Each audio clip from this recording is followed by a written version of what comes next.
Peter says we have been redeemed not with silver or gold, but with the precious blood of Christ. 1 Peter chapter 1, 18 and 19. Now, we could cite a bunch more references until we arrive at Revelation, where Jesus is worshiped as the Lamb who was slain for sinners from every tribe and every tongue, Revelation 5:9. But regarding the glory of the Redeemer, God's redemption throughout the Old Testament is expressed through his willingness and his ability to redeem. You see, his character and his power, they are magnified in his work of redemption. And he was willing to hear the cries of Israel and able to deliver them from the world's superpower, who was Egypt. But after freeing his people, the Lord issued instructions so that the people would reflect the character of God. They were to show grace to the sojourner because they were once strangers in the land of Egypt before the Lord brought them out. And God's heart of redemption was to be expressed through his people, who were to care for the widow, the orphan, and the stranger. And further, they were not to enslave one another, since they used to be slaves in Egypt. Now, the releases described in Leviticus 25 are like micro-exoduses. So the glory of Christ, our Redeemer, is evidence in both his willingness to redeem and his ability to do it. And his willingness is described in various places, like Philippians chapter 2, verses 5 through 11. His love and grace are demonstrated in his life and his death for sinners. And how can his death atone for so many?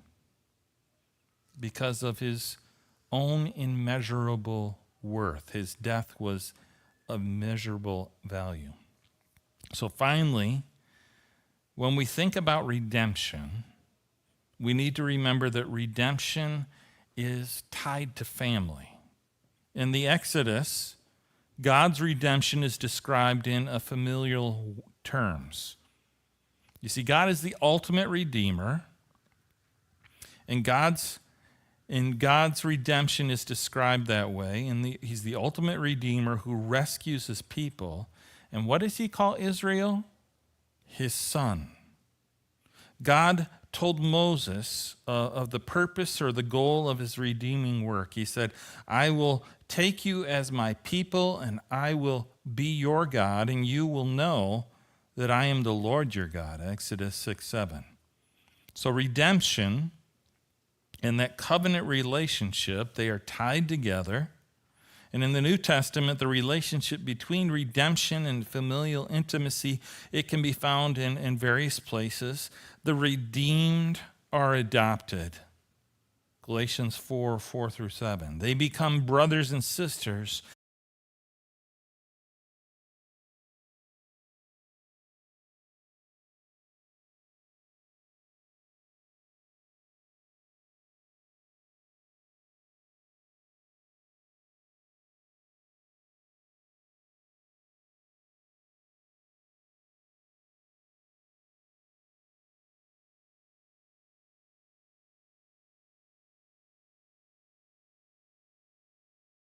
He bore the penalty from God, and he paid the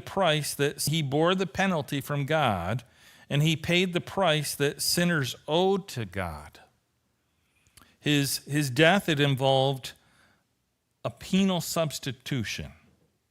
So Jesus, what he did is he took the penalty. Jesus satisfied the just demands of the law. He bore the Father's wrath against sin, and he reconciled believers to the Father. So there's a lot of debate around the Greek word for this. And some translate it as propitiation, or some as sacrifice of atonement. Others translate it as expiation. And expiation means the cleansing or the wiping away of sin.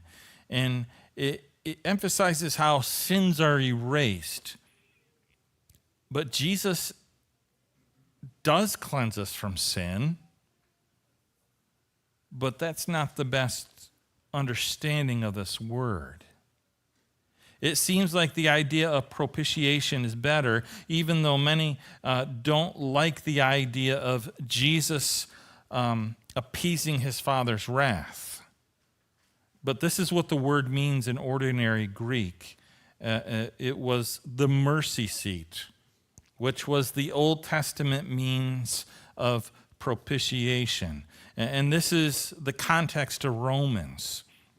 Jesus appeased, or he satisfied, God's wrath.